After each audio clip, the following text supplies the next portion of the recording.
In the Valley of Mexico, the island city of Tenochtitlan rose above the lake's surface like a reflection of the heavens. It was here that Emperor Ahuitzotl, the 8th ruler of the Mexica, expanded the Aztec Empire to its peak. His reign marked the height of imperial order, religious devotion, and monumental construction. Guys, can you help me to hit 1,000 subscribers on this channel? And it's my dream, sorry for interruption, it's humble request. Let's jump into the video. Ahuitzotl came to power in 1486 after the death of his predecessor Tizoc, who had been considered weak. The Aztec nobles selected him for his proven strength and military success. His coronation was followed by extensive campaigns that extended Aztec influence across Central America. Under his rule, the empire reached its greatest territorial extent, dominating regions from the Gulf of Mexico to the Pacific. The emperor viewed conquest as both a political necessity and a sacred duty. Each new victory brought captives destined for ritual offerings to the gods. The empire's expansion was therefore tied to its religious calendar, as every military campaign was designed to feed the temples that sustained the spiritual balance of the world. The Aztecs believed the sun required nourishment from human blood to continue its daily journey across the sky. Ahuitzotl strengthened the authority of the priesthood, making the temple complex at Tenochtitlan the center of imperial identity. The Templo Mayor, already towering above the city, was expanded and rebuilt under his direction. It contained twin shrines dedicated to Ahuitzotl, the god of war and the sun, and Tlaloc, the god of rain and fertility. The emperor viewed the temple not only as a place of worship, but as the axis of the universe. During his reign, engineering and urban planning reached unprecedented levels. A vast aqueduct system was built to bring fresh water from the Chapultepec springs to the island city. The canals and causeways of Tenochtitlan allowed trade, transportation, and communication across the sprawling metropolis. The city became one of the largest and most organized urban centers in the world, with markets, administrative centers, and military barracks forming its core. Ahuitzotl ruled with strict discipline and centralized control. He appointed governors and military commanders in conquered territories and demanded heavy tribute in the form of food, textiles, gold, and captives. The tribute system funded both the empire's infrastructure and its religious ceremonies. Every aspect of life was regulated under a balance of devotion, fear, and loyalty to the gods. The emperor's campaigns were characterized by precision and severity. Cities that resisted were subdued through calculated displays of power. He believed that the demonstration of dominance was essential to maintaining divine favor. His generals, known as eagle and jaguar warriors, became symbols of imperial might. The prisoners they captured were not executed in battle, but preserved for ritual sacrifice, reflecting the Aztec view that death on the altar was an honorable fate. Ahuitzotl's relationship with the priesthood defined much of his rule. He surrounded himself with high priests, astronomers, and scribes who dictated the alignment of ceremonies and construction projects according to celestial cycles. The emperor often participated personally in temple rites, reinforcing his image as both a warrior and intermediary between the gods and his people. His authority rested equally on divine sanction and military success. The completion of the expanded Templo Mayor in 1487 marked a turning point in his reign. The inauguration ceremony was among the largest in Mesoamerican history. Delegations from across the empire attended the event, bringing offerings, musicians, and captives. The occasion demonstrated the empire's unity under a single ruler who governed through both faith and fear. Chroniclers later described the city as filled with smoke, incense, and chanting that echoed through the surrounding mountains. Ahuitzotl was also an administrator with a focus on civic order. He implemented systems for record-keeping, codified tribute lists, and enforced laws through a structured hierarchy of judges and magistrates. Markets were regulated to prevent fraud, and artisans were encouraged to produce fine works in metal, jade, and feathers that glorified the empire. Despite the militarism of his reign, Tenochtitlan flourished as a center of trade and culture. Education and training were integral parts of his rule. Young men attended the Calmecac or Telpochcali schools, where they learned warfare, history, religion, and governance. The emperor viewed these institutions as essential for maintaining discipline among the nobility and soldiers. Through them, Aztec ideology was preserved and transmitted to future generations. Knowledge, like blood, was considered a gift to the gods. The emperor maintained alliances with neighboring city-states within the Triple Alliance, Texcoco and Tlacopan. Together, these powers controlled vast territories and managed trade routes across Mesoamerica.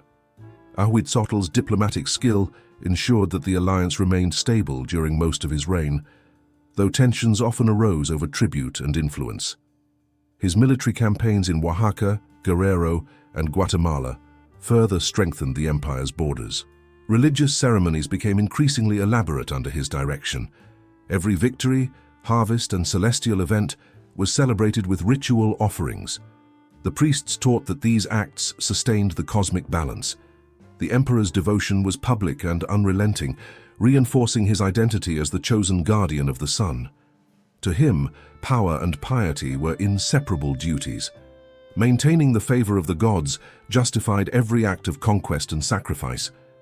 Tenochtitlan, during Ahuitzotl's time, became the political and spiritual core of the known world for the Aztecs. Its streets were lined with temples, palaces, and markets filled with traders from distant lands. The empire's reach allowed for an exchange of goods, ideas, and captives that reinforced the city's dominance. The population grew rapidly, supported by advanced agricultural systems such as chinampas, floating gardens built upon the lake's surface. Yet the emperor's achievements came with immense human cost.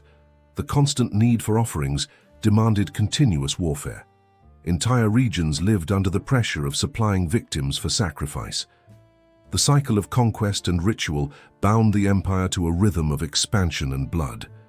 The ideology of cosmic nourishment became inseparable from imperial survival. For Ahuitzotl, halting this process would mean inviting disaster from the gods. Despite his absolute authority, the emperor was not seen as divine himself, but as the servant of divine will. His role was to maintain the order established by the gods at creation. The priests reminded him that the sun's survival depended on human blood, and his duty was to ensure that the flow never ceased. Every campaign and ceremony was conducted with this principle in mind. The empire's stability rested on the unbroken continuation of sacrifice. As his reign continued, Ahuitzotl's influence extended beyond war and religion. He commissioned monumental art, codices, and inscriptions that recorded Aztec history and mythology. These records served to legitimize his rule and educate future generations about the empire's divine origin. The emperor's vision of Tenochtitlan was not just as a city of power, but as a living reflection of the heavens, a model of cosmic harmony governed by sacred law. The canals of the city, though primarily used for transport and irrigation, began to take on symbolic meaning in his later years. They represented the veins of the earth, carrying the lifeblood that nourished both people and gods. The priests often referenced this imagery during rituals, connecting the physical infrastructure of the city to the spiritual network that sustained the universe. Under Ahuitzotl, the relationship between architecture and faith reached unprecedented depth. By the end of the 15th century, the empire had achieved unmatched prosperity and fearsome reputation.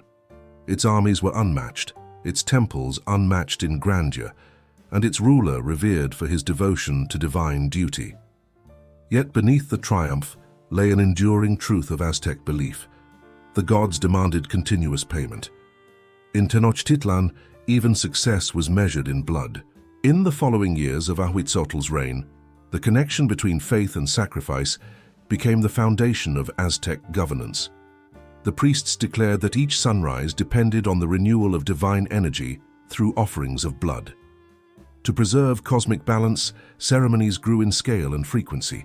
Tenochtitlan transformed into a city of devotion where religion and politics were indistinguishable. The Templo Mayor stood at the heart of this belief system. Rising above the city's canals and causeways, it was both a place of worship and a mechanism of control. Two steep stairways led to twin shrines at its summit. One shrine was dedicated to Ahuitzotl, the god of the sun and war, while the other honored Tlaloc, the god of rain. Every ritual was designed to ensure the movement of the sun and the fertility of the earth. Ahuitzotl ordered the construction of additional channels surrounding the temple precinct. These canals were not for trade or irrigation, but for the collection of sacred fluids used in ritual practice. Stone basins and drains were carved into the temple's courtyards, leading toward the great square below. The priests called them the pathways of renewal, believing that through them flowed the life essence of the gods themselves. On ceremonial days, the temple complex filled with chants, drums, and the sound of conch shells. Processions of warriors led prisoners up the temple steps in single file. The captives were painted, adorned with feathers, and presented before the high priests. Each victim represented a star, a heartbeat, or a drop of the cosmic river that sustained creation. The offerings were not seen as punishment, but as necessary returns to the divine order. Ahuitzotl viewed these rituals as central to imperial stability. He attended the ceremonies personally, seated on a raised platform overlooking the proceedings.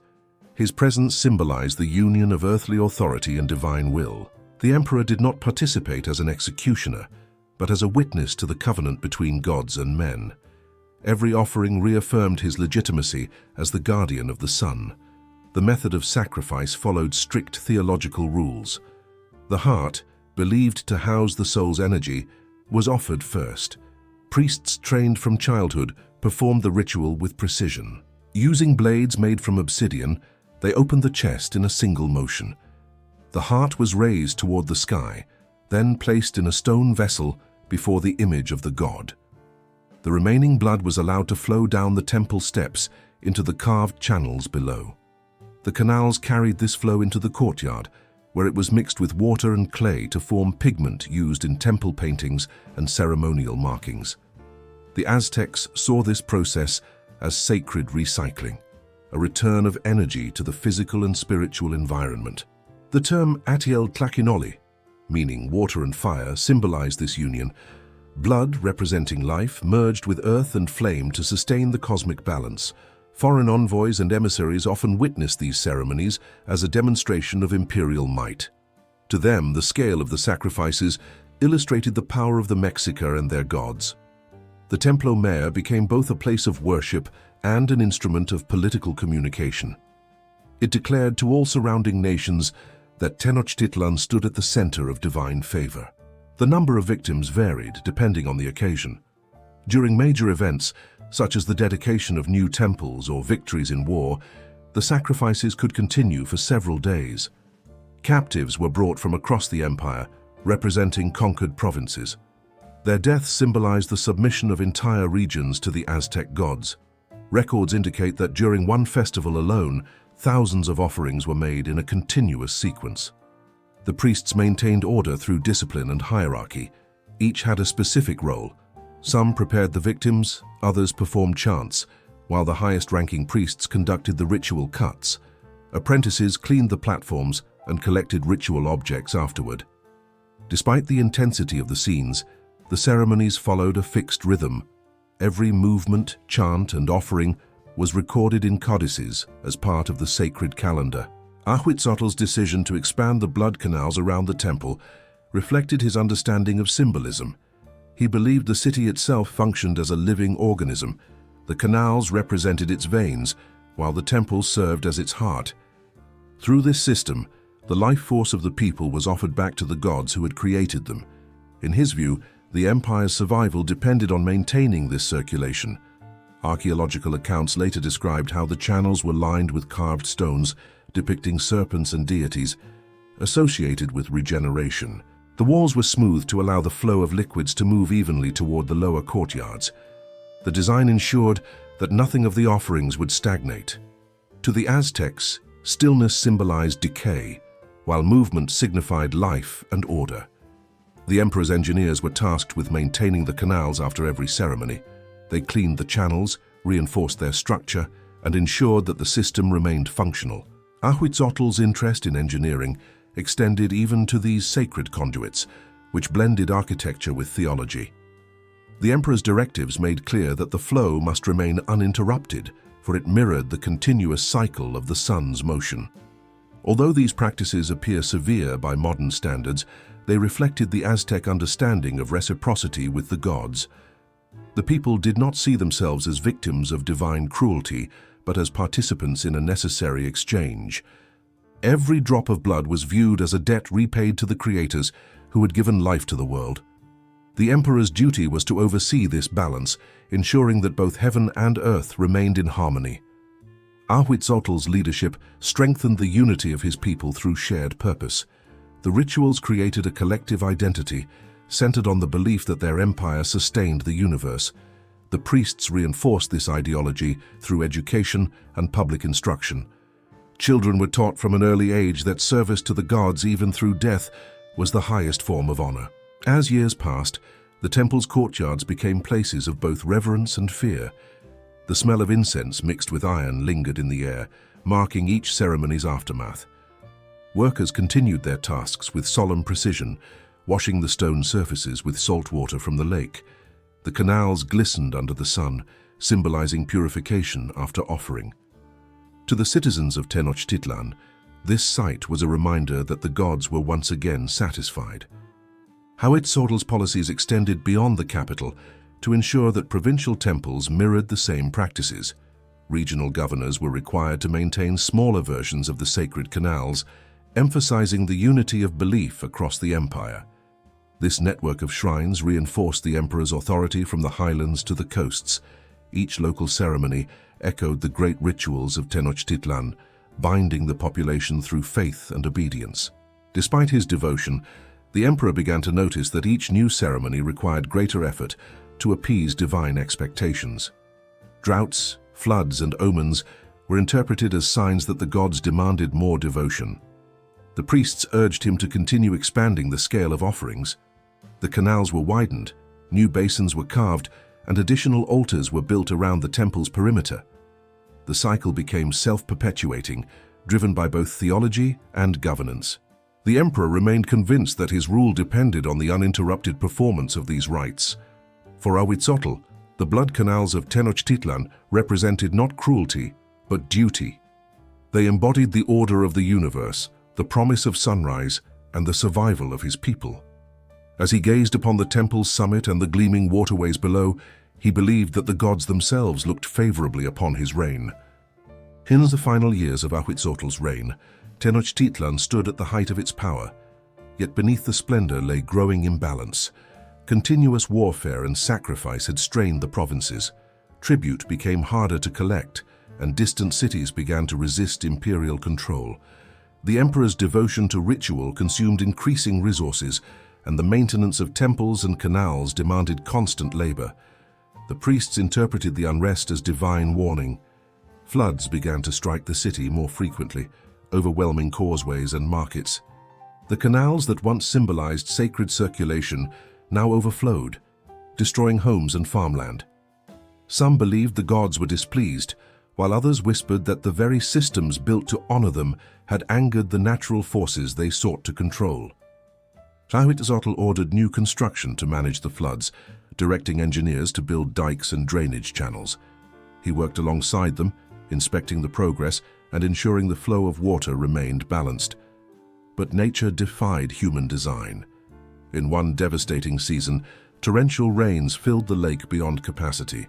The city's causeways collapsed under the pressure, and entire districts sank beneath rising waters. The emperor viewed the disaster as a test of faith. He commanded renewed offerings at the Templo Mayor, believing that greater devotion would restore harmony. Priests performed extended ceremonies, and the blood canals once again ran with liquid offerings. Yet no ritual could stop the flood. The waters continued to rise, spreading through the sacred precinct itself. As the storm waters poured across the courtyards, they merged with the channels that once carried ceremonial blood. The fusion of water and red clay turned the city's center into a symbolic mirror of the empire's condition, overflowing, unstable, and uncontrollable. The sacred flow that had once been a source of power became an image of decay. Ahuitzotl refused to abandon his city. He continued to lead from his palace near the temple complex, directing relief efforts and organizing reconstruction. During one inspection of the damaged aqueduct at Coyoacan, he was struck by a falling beam as the structure gave way under pressure. The injuries were severe, and the emperor never recovered. His death marked the end of an era. The empire mourned its ruler with grand ceremonies, believing his spirit would join the gods he had served so faithfully. The priests declared that his passing symbolized renewal, the blood of kings joining the divine river that sustained the universe. His successor, Moctezuma II, inherited both the empire's glory and its unresolved burdens. In the years that followed, the canals of Tenochtitlan remained as reminders of Ahuitzotl's vision. They carried not only water, but memory, of devotion, order, and excess. The emperor's belief that blood could sustain the cosmos had defined an age. Yet nature's response had revealed the limits of power. The flow of the gods, once sacred, had become a lesson in balance between faith and the forces beyond human control.